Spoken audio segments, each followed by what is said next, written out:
This is Pet Life Radio. Let's talk pets.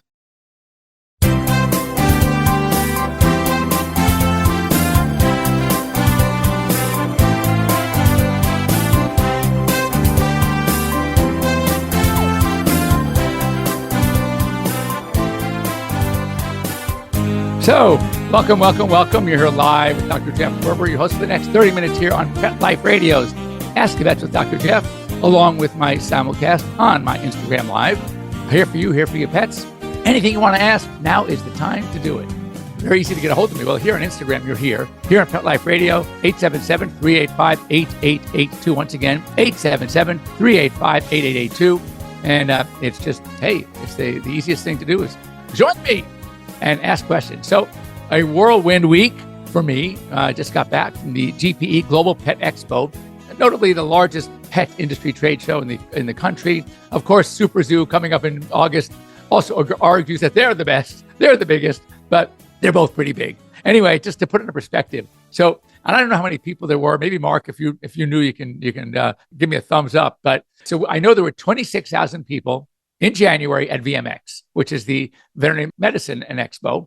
And that was huge, one of the largest. That takes up, at the Orlando Convention Center, there's a hall called the North and South. They're butt up against each other, obviously South and North. And we take up the whole South Hall at VMX. Well, at Global, they took up both South and North.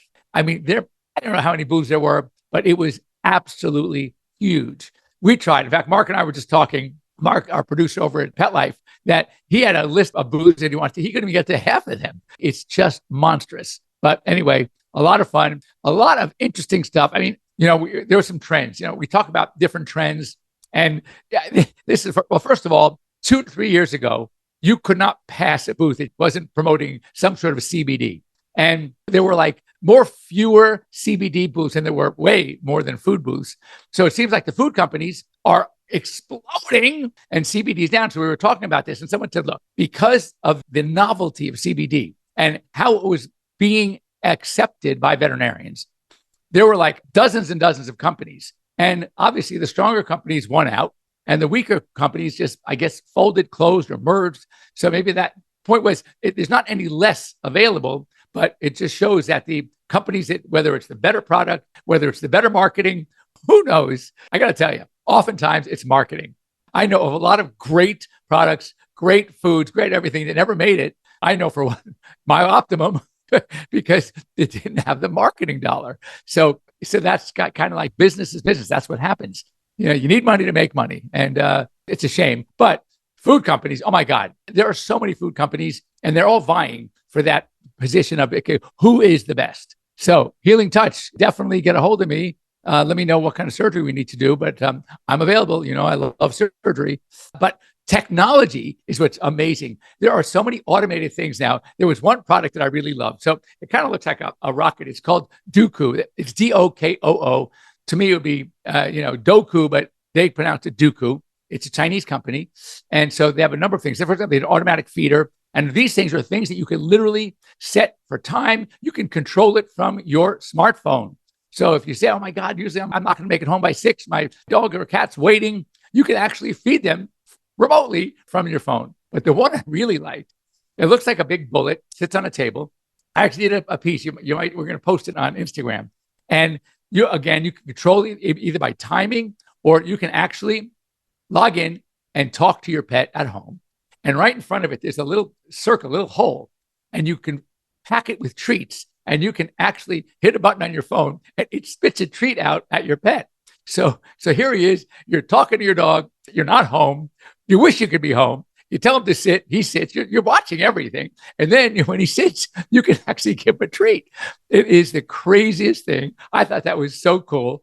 But a lot of smart feeders, smart litter boxes. There's a litter box where you can maintain your cat's weight, because when he walks into the litter box, it shows you the difference of what it was as he walks. Again, all this is on video. You can watch it happen.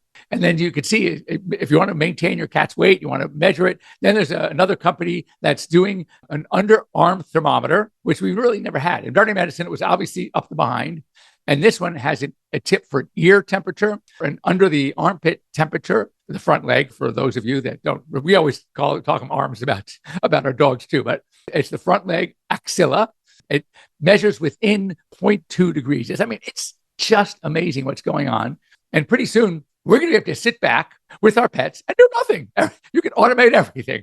Before we know, we're going to have automatic robots going to be walking our dogs for us. It is just, it's amazing how fast this industry is changing, how fast it's growing, and how they're making it so much easier to be a pet parent.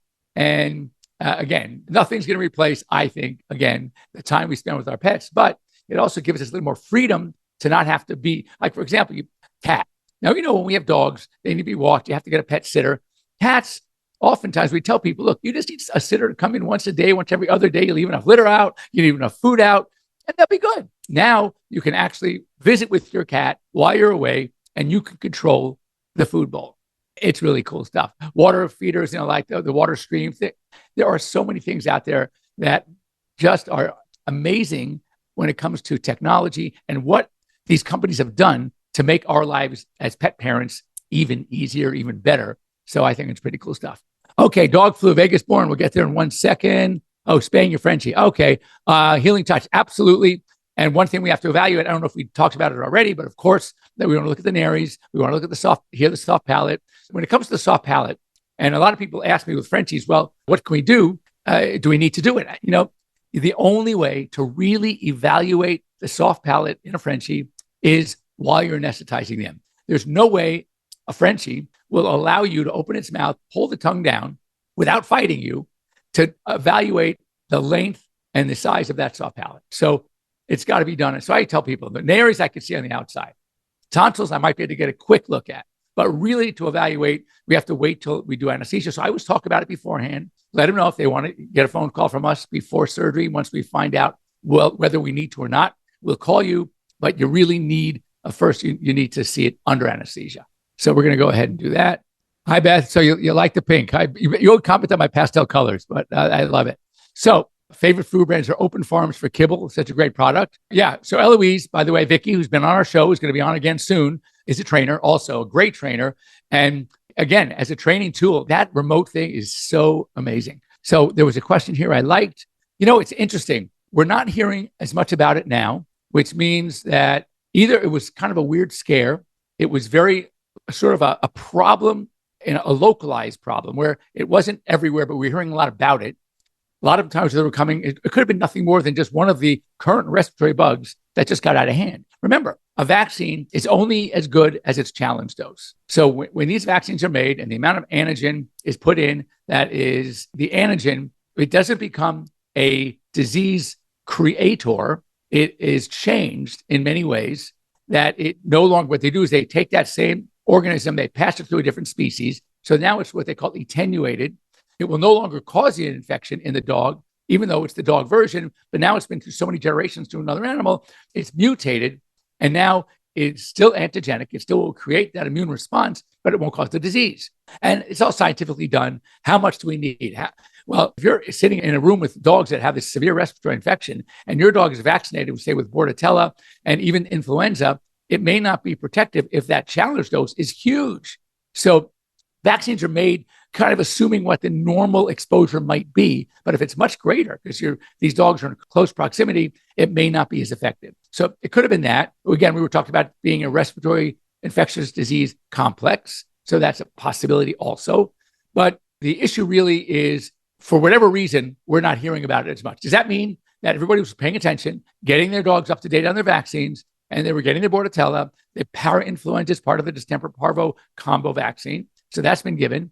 They're getting the influenza. I always considered the influenza as a lifestyle vaccine. But now, having heard about this medication, listening to my friend Mike Lappin at Colorado State, who is an internal medicine specialist concentrating in infectious disease and GI, and when again, a lot of these specialists aren't for every single vaccine, but he started recommending it as one of the core vaccines because of this outbreak. So I started recommending it a lot too. And I'm not seeing nearly as much at all. So I would say keep your dogs vaccinated. I would, at least for now, include the influenza vaccine as part of your core. And hopefully we won't be seeing much of this. So, but the good news is it's much improved. We're not seeing as much. So as far as favorite food brands, one thing I noticed at this show, there are tons of food brands. I'm shocked. You cannot go down an aisle and see three different food brands out there. I'm always very cautious to talk about a food brand as the best, because in my opinion, there is no best. Again, I always go back to one of my favorite foods, maybe not always so good for me, but I love it, and that's ice cream. For me to tell you what your favorite ice cream is, that's my taste. It's not the same. There are so many great brands out there, and that's why there are arguments over whether or not something is the best. Is it McDonald's? Is it Grater's? Is it Ben and Jerry's? Is it Haagen-Dazs? I mean, is it Thrifty? A lot of people love the Thrifty ice cream. A new one, Handel's, which is really, if you like ice cream, you got to look for it and see if it's in your area. It's good. But anyway, there are so many good ones. People love McDonald's. I'm not crazy about McDonald's. I think it's too rich, and it leaves that film. You just know it's too rich in cream on the roof of my mouth. So I'm not a big fan. But anyway, the bottom line is there are a lot of really good ones. And that's what we want people to know, that there are a lot of good ice creams out there. So there are a lot of good dog foods out there as well. So here are my criteria. First and foremost, your dog has to like it. If they don't eat the food, I don't care how great it is. I don't care if it's the best food on the planet, in the world. It's not good for your dog. Secondly, does it leave them with a nice shiny coat? How about good formed stools? Lots of energy. That's the dog part. Now, how about your part? There are two big things here when it comes to pet foods. Number one, convenience. How available is it? Do you have to drive 4 or 5 miles away to the one pet shop that has your food? And what's the cost? I mean, let's face it, we all have budgets. And if you can't afford it, then look for something else that's more affordable. So when you think about all those things, then you're going to see. Now, I'm waving. I want some questions. Okay. A good one.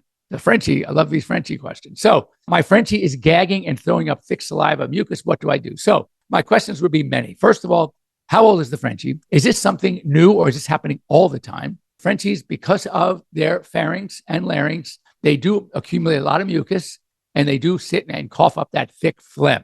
Many Frenchies, because of the soft palate, have a problem with that because it's not easy for them to swallow. And then on top of that, you have something called a hiatal hernia, where the cardia, which is the part of the esophagus going into the stomach, is the opposite of the pylorus. The pylorus is that muscular ring separating the stomach from the small intestine. But the cardia is that ring that lets the food into the stomach from the esophagus. And if there's a hiatal hernia, it's part of that is leaking through the diaphragm, and it's putting pressure and sort of closing that area. And again, we'll get vomiting. We'll get this thick mucus. So it really depends on, is this a cough? In which case, we just talked about upper respiratory problems. Is it because of a hiatal hernia? Is it just because of a soft palate? So what I would need to know is, tell me more about your Frenchie. How old? If it is a young dog and there's also a lot of bile coming up, I would think about maybe some sort of reflux disease because of either the breed, which a lot of Frenchies have this, or a hiatal hernia. And we may want to do some late night feeding, make maybe a little snack before bed, maybe some omeprazole or famotidine, which is Pepcid, or omeprazole is Prilosec. So there are some things that could be done to help this, maybe feeding smaller meals. So it all really depends on when it started, how it started, is something else involved? And then we can go from there. We'll see you in April 1st, Riley's Dental on possible fatty cell removal. Oh, talk about fat removal. You remember a couple of weeks back, I did this huge tumor. I posted it, that 6-pound splenic tumor. If you go on my Instagram, you'll see a post about it, but it was huge. And it was an incidental finding. The owner did not know about it because when the dog is, standing normally, you can't tell unless you're really good at palpating the stomach. But when it was on his back, as I was taking off the fatty tumor, that's when I noticed this kind of a lump, a raised area in its otherwise should be soft abdomen, especially when they're anesthetized. And on their back, the belly should be like spongy. This thing was hard as a rock. So went in after it, thought maybe it was, if we'd be lucky, it would be in the subcutaneous space. No. It was in the abdomen. Okay, we got to prep them, cut them for a major surgery. Open them up, this huge tumor. It was disgusting. It was heavy, 6 pounds. It was, from looks anyway, the classic malignant hemangiosarcoma. I talked about it with the owners. Fortunately, the chest was clear, but it affects the prognosis long-term if it was a hemangio. Anyway, of course, as with any mass, we're going to send it off. Well, this is really cool. It came back Friday benign. a benign tumor, probably the ugliest benign tumor I've ever seen. But I mean, can you imagine that phone call I got to make to the owners? I said, it's a Friday, and I just want to give you some good news going into the weekend. That huge mass that we took off, it's benign. First of all, the dog, he told me I'm going to see him tomorrow, actually, to take the stitches out. The dog is doing amazingly well. He said, it's like a puppy again. And dog's 13. So can you imagine how that heavy mass in his abdomen was just literally weighing him down? This is truly a lifesaver because of that. Just because it's benign, that doesn't mean they can't burst. So I was so lucky I was lucky. The dog was lucky that we noticed this. And anyway, look, he's 13. It's big dog. He's closer to the end than not, whatever that end might be, even if he lives to 16. It's you know what I mean? But he won't go because of this mass. And that was fantastic. Is it true that if your puppy has not had all shots yet, you can't take them for a walk in your own neighborhood? So let's talk about that. Oh, there are two things. Healing touch, safe to spare Frenchie at 5. We have two great questions, and we have to break a quick commercial break. And these are both great questions I want to share with everybody. So, Mark, let's take it to a quick commercial. And then when we come back, we're going to answer these two questions about when you could start taking your puppy out. And speaking of puppy, 5-month-old dog, do you want to spay a 5-month-old dog? I'm not so sure you want to do that. So don't go away. I'll explain when we come back. Take a bite out of your competition. Advertise your business with an ad in Pet Life Radio podcasts and radio shows. There is no other pet-related media that is as large and reaches more pet parents and pet lovers than Pet Life Radio. With over 7 million monthly listeners, Pet Life Radio podcasts are available on all major podcast platforms. And our live radio stream goes out to over 250 million subscribers on iHeartRadio, Odyssey, TuneIn, and other streaming apps. For more information on how you can advertise on the #1 pet podcast and radio network, visit PetLifeRadio.com/advertise today. Let's talk pets. Let's talk pets On Pet Life Radio. Pet Life Radio. PetLifeRadio.com.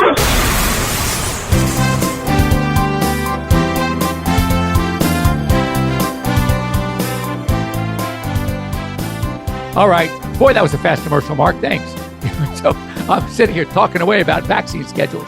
So 8, 12, 16 is ideal. The first one I just give the distemper parvo. Second and third, I'll do distemper parvo bordetella. And now I've added, as I mentioned earlier, influenza, at least here in Southern California. Every area is different. Let's talk lepto for now. So lepto is a bacterial infection. Actually, it's zoonotic. It can affect us as well. And it's shed in the urine and feces of mostly these wild rodents because they're not being protected. And in the foothills, in the mountains, near streams, areas that you might take your dog hiking, but you don't usually see it in the city. And also in the older times, I'm talking about in the last few years, it would also cause the most vaccine reaction of all the vaccines was lepto. So we didn't use it unless the dog was going to be exposed. It was a lifestyle vaccine. Does every dog need it? No. So that's one you need to talk with your veterinarian about lifestyle. If your dog does a lot of hiking, then absolutely yes. If you go camping with your dog, absolutely yes. I have 5 dogs. We walk in our neighborhood. They're too poorly behaved sometimes to take to a dog. When it was just my yellow lab, Tommy, we used to go to Runyon all the time. He used to love it. Now they have created such a pack of obnoxious dogs that 3 of them will want to kill any other dog on the planet that's not part of the pack. So we go for long walks in the neighborhood. They get their exercise. They have a big yard. We have a pool. So Tommy loves to swim, but we can't go to Runyon. Therefore, I don't do lepto. Now, there was a scare here in the Santa Monica area, but so West LA, about 2 years ago, where I was giving lepto because somehow there were rats that were discovered in the Santa Monica parks and they were shedding lepto. We were seeing an uptick of the cases of lepto. So therefore, yes, we did it for a while. I'm not recommending it for everybody. Now, this ties in to the other question we had, all right, about walking your dog in a neighborhood. Now, I go like this. Before vaccine, when vaccines start, just one vaccine, I still like to have the dogs at home in a protected yard away from other dogs. However, you have another question here, socialization. So with socialization, yes, you want to socialize. So you want to maybe invite dogs over, younger dogs if possible that aren't too, going to overbear your little puppy. And we want to start socializing as early as 8 weeks of age. So as long as your friend's dog is well cared for, well vaccinated, and you know them and trust them, yes, you should start setting up play dates. But I don't want your dog walking in the neighborhood yet. Now, second shot, 12 weeks of age. You always wait a few days, let the shot kick in and start working. Now I recommend, you can start walking your dog on your block, not going over a month, just on your block, back and forth. And of course, watching that there's no poop sitting in the grass. Hopefully you have responsible neighbors that are picking up after their pets. And then that's okay as well. I don't recommend going out in public places like the dog parks, right? Like we say we have a Runyon Canyon, taking them to a daycare facility, not until they've completed their vaccine series. And that's at 16 weeks. Now, what about rabies? Now, by law, rabies is required at 16 weeks. And some states even at 12 weeks. I'm not a fan. Even at 16 weeks, I'm not a fan either. Why? Because if we're giving our dogs the last puppy shot, including the Bordetella, including the influenza, that's a lot of vaccine in one day. And interestingly, it's not the number of antigens that's the problem, because apparently, according to an immunologist I talked to, the body can handle millions, and they do every day. But it's the adjuvants, it's the preservatives that are in the vaccines that might cause a reaction. So I usually push rabies back until 20 weeks, 19 to 20 weeks, 3 to 4 weeks later. And then you're good to go. Am I worried about a dog getting rabies? Probably not. No, is the answer. Not in a city, not certainly in Los Angeles. Again, it might vary. If you're out in the country somewhere and there are wild animals and rabies is a problem, then of course, don't let them out until you can finish the rabies shot. But here in LA, in the city, I haven't had a case of rabies in LA in, 50 years. So am I worried? I'm not worried. But we still, by law, it's required, should be done, at least in dogs. And therefore, I do recommend it, but I kind of like pushing it off. Also, if the dog vaccine series from elsewhere wasn't right up to par, we might still need to give one more Bordetella or one more influenza. So we'll do that at 19, 20 weeks when we give that rabies. So that's my take. Again, every veterinarian has its own philosophy. Follow your veterinarian's philosophy. I think mine makes a lot of common sense, and I've been doing this for a long time, and I've never had a problem, knock on wood. Now, let's talk about a safe to spay a female Frenchie at 5 months of age. I just did a post with Beanie and Kate. If you want to look it up, I think it's Kate and Beanie. Met them at the trade show. She is an influencer, and she does a day in the life of, or she does, every day she posts something about her and Beanie, this cute little puppy. So I met them at the show, and they're telling me she's 7 months and she's about to get spayed. And I asked them, has she had her first heat yet? And she goes, no. That's interesting. Okay. I mean, look, first heats are, they say 7 months. It's okay that she didn't have it, but they want to spay her already. So right there, I was a little bit, am I going to have a little discussion with her? Next, I look in the mouth. Oh my God, still has retained baby teeth. So now I'm saying, whoa, time out. We are not going to knock a dog out and spay them if they still have baby teeth. Why? Because small breeds typically often do not lose their baby teeth at all on schedule, not only on schedule, but at all, which means you have to pull those baby teeth or else it doesn't allow the adult tooth to come in the proper location, leading to malocclusion and problems. Those teeth need to come out. Well, can you pull a baby tooth or any tooth on an awake dog? Heck no. That means an anesthesia. Well, if you anesthetize and spay a 5-month-old dog who hasn't had her first heat yet, and there's still baby teeth in the mouth, you are very strong possibility of having to knock them out again at 7 or 8 months of age. That's 2 anesthesias, especially with a Frenchie.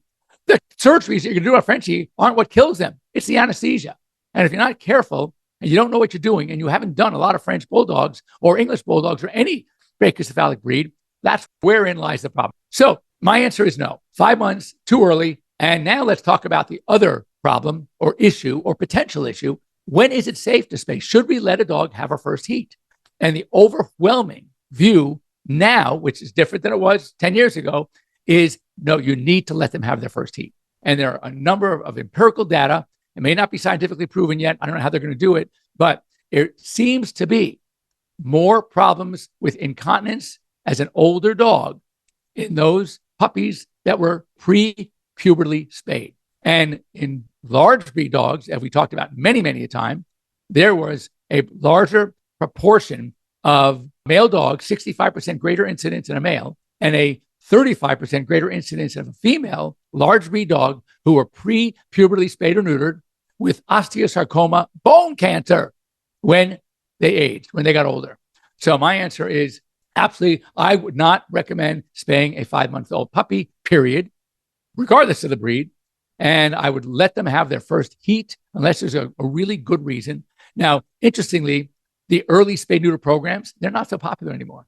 And I think it's because of this new data that we've been learning about early spay neuter that maybe it's not so good. Now, I understand why they had to do it 100%. The olden days, they would get a voucher when they adopted their dog free. It's your spay neuter is already paid for, but we want to wait, which was a smart idea. All right. From developmentally, a smart idea. But what happens is they didn't care that they paid the $100 or $75. They never brought him back in for that free spay or free neuter. So what happened? These dogs are out there on the street now. Obviously, an owner that is probably not such a great owner, not very responsible, because they didn't even bring their pet back for a spay neuter they already paid for. So what makes you think that this owner is going to be any better at not making sure the dog stays inside all the time and running around? So therefore, early spay neuter programs, I support that. I really do. It's worth having some of the little problems later than all these puppies that are being euthanized. I told you last week, I think it was, or the week before, I told you this. The numbers: 359,000 dogs and 333,000 cats were destroyed in the nation's shelters and pounds last year. That's insane. So I understand, and I think that is right. Tick-borne mucus, we talked about that. I don't know about what knowledge, but anyway, it correlates with vaccines for cats and cancer. Yes. And I've talked about this, and I feel very strongly about it, which is why there are certain vaccines even though they say you're supposed to give, they become lifestyle. What are the two lifestyle vaccines that here in California for cats, we're lucky we don't have to give it, is rabies. It's required, unfortunately, in most states. And then the leukemia vaccine. Those are the two vaccines that are most often implicated in a condition called feline vaccine-induced sarcoma. That is a tumor from having gotten a vaccine. And the two vaccines, as I said, that are most often implicated are the rabies and feline leukemia. And if you've ever been in, I'm amazed, by the way, how many clients have told me when they're coming from elsewhere animal hospital that they've never been in the room when the doctor gives shots because they take the animal in the back. Oh, you don't pay money to see the doctor and have them take them in the back for everything. So I do it. If I can, I clean the ears. Sometimes I need help with my tech. Or it depends on, sometimes animals, believe it or not, don't behave as well when they're with their owner than we do with our technicians. And I can't tell how many times I have a dog who's like a crazy nut and Tasmanian devil. But when I get them in the back, they're heaven. They're just so protective when they're with mom or dad. So most of the time, if I can do it in the room with the owner, I will. Vaccines. So we used to give vaccines in a cat, like a dog, almost anywhere where you can lift up skin. And we no longer do that, even with the FARCP PNE vaccine. All right. Why? Because if they should get this feline vaccine-induced sarcoma and it's somewhere on the trunk, we're damned. We're damned because ultimately those cats need to be put to sleep. There's no treatment. You can remove it. You'll never get it all. So why then now I give them always in a hind thigh. There's some vets that will do it up in the shoulder. I don't like doing that. And I'll tell you why in a minute. That is that when, or if I should say, they develop this feline vaccine-induced sarcoma, but it's in a thigh, an extremity, front leg or a back leg, then guess what? You can treat it and save their life. It's going to take an amputation to do it, but at least you can.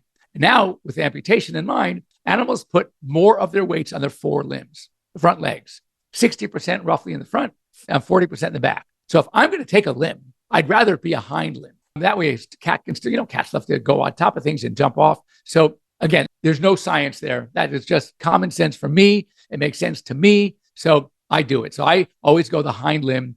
Fortunately, I have yet to need to use amputation as a treatment because I have yet to see that reaction. I think whatever was causing it is being improved. We're probably not seeing it as much, but I still would recommend when it comes to cats that you only have the cats vaccinated in an extremity, just to be safe. How long you wait before doing surgery if your dog has leg pressure disease? So sadly, I've had one case. One is literally on the process of healing. And guess what? He's now started limping on his other leg. I take an x-ray. Now, this is 6 weeks or 4 weeks after the first surgery where the second leg looked perfect. And now this dog's limping. I say, oh, did it happen? Did it get injured? What? Maybe because it was healing on the first leg. It was putting more pressure and maybe twisted. Take an x-ray. Guess what?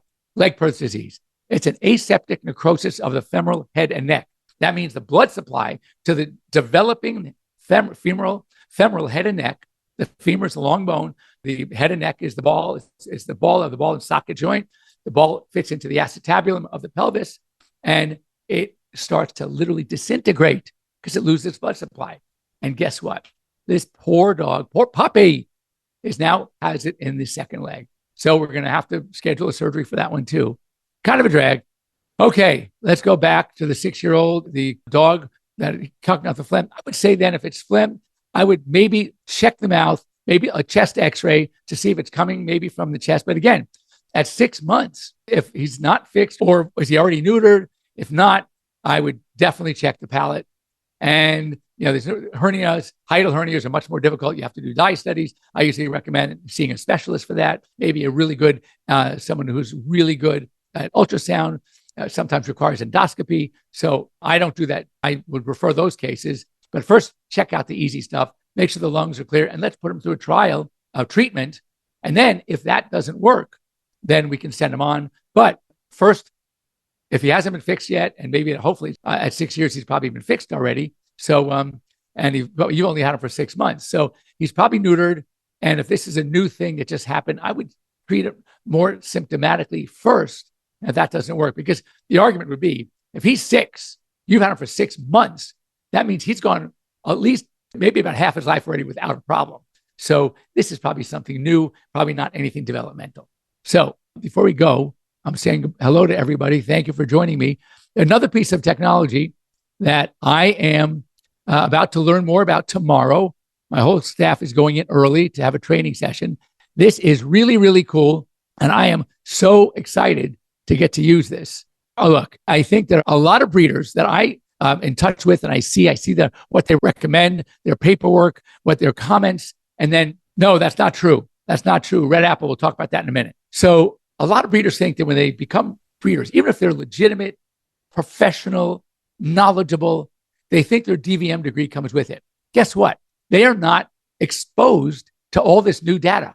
Remember, I was told this when I graduated, that's 40 years ago, by one of my mentors who basically knew that I was a hot shot, knew that I was cocky, and yet still told me, Jeff, remember, every 5 years, half of what is gospel is going to be obsolete. You need to stay up on things. And that's why the next question I'm going to talk about the being spayed after a first heat, is not true. Things change. We learn more. So what a breeder tells you, no. You need to hear it from a veterinarian, someone who is staying up on the data, who is going to these conferences, who is reading, getting journals, etc. So the cancer thing, the breeder whoever told you this is partially correct. If you spay a dog prior to a first heat, there's about a 98% reduction in the incidence of mammary cancer as they age. Okay? If you let them have one heat and spay them before the second, that number does drop to about 90%. Still very protective, but there are many other benefits on the other end that weren't there if you do it after the first. So spay them, let them have one heat, not a litter on that first heat, or else it's blown. But here's the catch. This is where a little knowledge is dangerous. If you let them have the second heat, then she's right, or this whoever told you this, then it drops to 0. You do have that one crack at it, and that is letting them have one heat, and that's all I want, one heat. And then you spay them after that first heat, and you still get tremendous mammary reduction, 80%, yet you also get lots of other benefits. So again, a little knowledge is dangerous. All right. Now, another thing that I was telling you about something I'm being trained on tomorrow. Talk about technology. This is really, really cool. So this is technology that comes from Israel. And Israel is like the haven. It's only second to the US from anywhere in the world on new technology. It's amazing for that little teeny country. So its device, it has a little handheld, like a transducer, almost like a probe, and it's attached to a screen.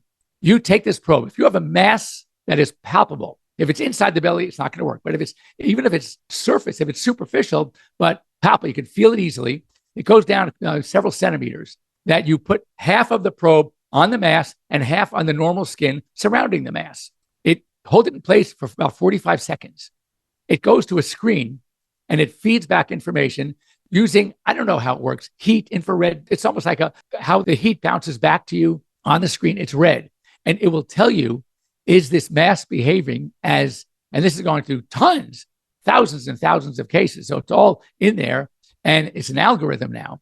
Is this mass reading as a malignant mass or a benign mass? So no more cytology, no more that expense of sending cytology to a lab, which is several $100s, and you have to wait 2 days. In our case in LA, 5 or 6 days. This is something that will tell you right there in the office, do we need to worry about, it can't tell you what kind of tumor. It can tell you, though, it is a tumor, malignant tumor, and you might want to get it out right away. Then you're spending your money on just a biopsy, which is a lot smarter than cytology, because oftentimes when you do cytology and you're pulling some samples and you send it to the lab and you're costing a couple of $100 or more, and then it comes back inconclusive. Well, now you got to go back in anyway and take it. So this way, you know in advance, is it behaving like a malignant tumor or a benign tumor? If it's benign, you can 90+% accuracy. You wait till the next dentistry. You wait till another reason to anesthetize dog. You wait till it gets larger or is it growing fast? Then you can take it anyway, but you know you're dealing with something benign. Whereas if it's malignant and you're going to do surgery right away, you're going to suspect maybe a mast cell. You're going to take wider margins. You're going to go deeper. You get the whole thing, have it biopsied. That it's so amazing. Love it. And it's called the HT Vista. It's this company. And I saw that and I said, this is so cool. So anyway, we already have the unit. We had my first training last week. Our training with my techs is tomorrow. And I'm going to start using it like ASAP. 6-year-old Frenchie, mucus disease. I Googled it, was seconds here in front of red. The honey mixed with warm water works. So I got honey, also ginger. That's fine. Look, all these things, there's no right or wrong when it comes to stuff like this. So I would go for, and by the way, Red Apple, let us know how it works. It's great. I mean, if it works, it's terrific. But I think it's not, I don't think it's anything serious because, as I said, the dog is sick. It's like one of my clients, I don't want to get into too much detail, but went elsewhere for an eye exam. I sent them to an ophthalmologist. The dog was a Frenchie, 7 years of age. Does he get, when it gets excited at the office? But at home, it's usually fine. Well, the ophthalmologist heard it and said, oh my God, it's a Frenchie, 7 years old. 7 years old. That's very important to me. Why? She has her surgeon. They talk her into doing the same surgery that I do, the nares, right? The soft palate, quoted her and charged her $10,000. First of all, by me, it would have been $4,000 or less. It depends how much I have to do with it. If I have to do tonsils with it, if I have to do the nares. So what an idiot. But 7 years of age. This dog was a happy dog for 7 years. What's the likelihood, however long this soft palate was, that it's going to kill this dog if it's already made it through 7 years? And it only really happens when the dog gets excited. So be careful out there. Be careful out there. Get second opinions. Don't let someone quote you something right away and do it. I find that there are a lot of veterinarians out there. They're too academic and they don't practice practical medicine. Ask the right questions. Get better history. So you know what? When it gets excited, you know it's going to happen. But obviously, dog made it through 7 years already. I'm not too worried. Anyway, that's all we have time for today. I've already gone over time. I'm getting dirty looks from Mark. So if you need to get a hold of me here on Pet Life Radio, it's just simply Dr. Jeff at PetLifeRadio.com. Would love to hear from you. And you're on Instagram, ask away. You know, you can get a hold of me anytime. Love to hear from you. I can help you in any which way I can. I'll give you some advice. It's free. So, go for it. Take advantage of me. My clients do all the time. Anyway, have a great week, everybody. For those of you who celebrate, Happy Purim. Those of you who know what that is, you can call me or reach me and I'll explain it to you. But those who know. Anyway, have a great day, everybody, and have fun. It's a happy day, so you're supposed to have a lot of fun today. And eat well. So we will see you next week, same time, same back channel here on Instagram Live, on Pet Life Radio. And thanks for joining me. And again, see you next week. Bye-bye. Let's Talk Pets, every week on demand, only on PetLifeRadio.com.